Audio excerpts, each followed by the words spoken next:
Kenapa perlu berhubung dengan insurance agent?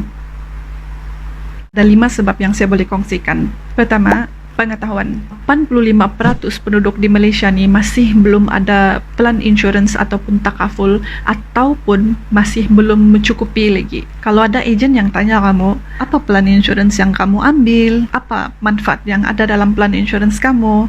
Sebenarnya ejen tu dia bukan berniat untuk menyibukkan atau busybody sama insurance kamu, tapi tu lebih kepada concern lah, ambil tahu tentang apa plan yang kamu ambil. Kamu tahu kah apa plan kamu ambil tu? Kalau tidak tahu, dia boleh tolong kasih faham. Kadang-kadang bila kamu buat faham, kena explain, oh ya faham. Kalau kamu tu jumpa ejen yang betul-betul kasih faham kamu, baguslah, syukur alhamdulillah kan. Tapi kalau kamu tu jumpa yang tidak jujur, dia cerita sikit-sikit, lepas sudah tipu-tipu sikit-sikit, tinggal kamu sign buta lagi.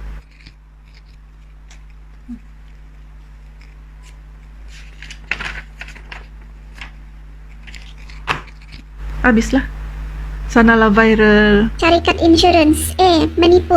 Jangan percaya sama ini ejen, kasih viral muka dia. Kadang-kadang itu ejen dia tidak tipu. Bila ditanya, boleh faham? Ya, saya tahu. Banyak surat insurance dah. Dah lah. Kadang-kadang benda ni dia bukan berpuncak daripada satu pihak. Dia punya konsep macam ni. Kalau kita masuk kelas, kita akan tanya cikgu. Kalau kita masuk klinik, kita akan tanya doktor. Kalau sudah masuk bab insurance, jangan pula kamu tanya kawan kamu. Silap-silap dijawab kamu. Menipu tu insurance. Itu hari saya beranak, tidak dapat klaim.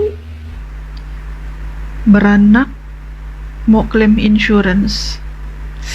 Kalaulah ilmu insurance tu senang saja mau dapat, jadi tak payahlah perlu agent insurance. Tidak payahlah kami mau ambil exam, tidak payah mau ambil lesson. Jadi agent insurance perlu ada lesson. Yang kedua, penjelasan. Di sekolah kita ada buku teks. Kalau buku teks tu cukup sudah untuk kita study, untuk kita terus ambil exam. Jadi tak payahlah cikgu mengajar. Sama juga dengan insurance. Brochures, flyers, artikel, semua tu kita boleh dapat di internet saja. Semua di ujung jari sudah. Tugas kami ialah untuk menjelaskan lagi. Kami boleh kasih jelaskan lagi apa terms yang ada dalam brochures tu. Apa tu waiver, apa tu repricing, kenapa perlu ada repricing. Jadi bila kamu berdepan dengan agent, kamu akan dapat penjelasan yang lebih details lah. Okey, yang ketiga, pertanyaan. Kadang-kadang kamu mau tanya juga kan, hospital A, hospital B, berapa charge bilik dia, macam mana mau guna kad perubatan. Satu, tugas kami memang untuk mencari orang yang tidak berminat dengan insurance ni. Sebab apa? Sebab kami tahu yang orang ini dia belum cukup info lagi tentang insurance. Satu yang kamu kena faham tentang syarikat insurance ni, syarikat insurance ni bukanlah satu badan kebajikan, tapi sebuah syarikat yang menyediakan servis perlindungan keuangan daripada kos rawatan yang tinggi. Yang keempat, kejujuran ataupun ketelusan lah. Sebagai seorang agent insurance, dia akan explain individu ini bayaran bulanan dia ataupun premium adalah macam ni dengan manfaat yang macam ni.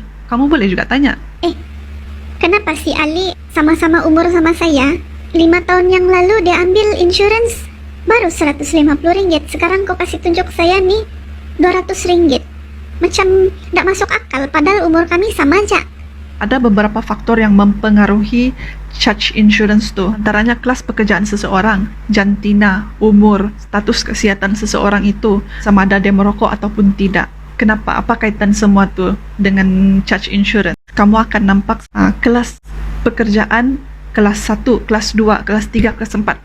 Kelas yang pertama adalah golongan yang kurang berisiko dengan penyakit ataupun kemalangan. Kelas keempat adalah orang yang berisiko tinggi dengan penyakit ataupun kemalangan. Okeylah, sekali yang kelima ialah servis. Setiap pemegang polisi insurance dia memerlukan ejen sendiri, dan salah satu servis yang terbaik ialah dapat free gift.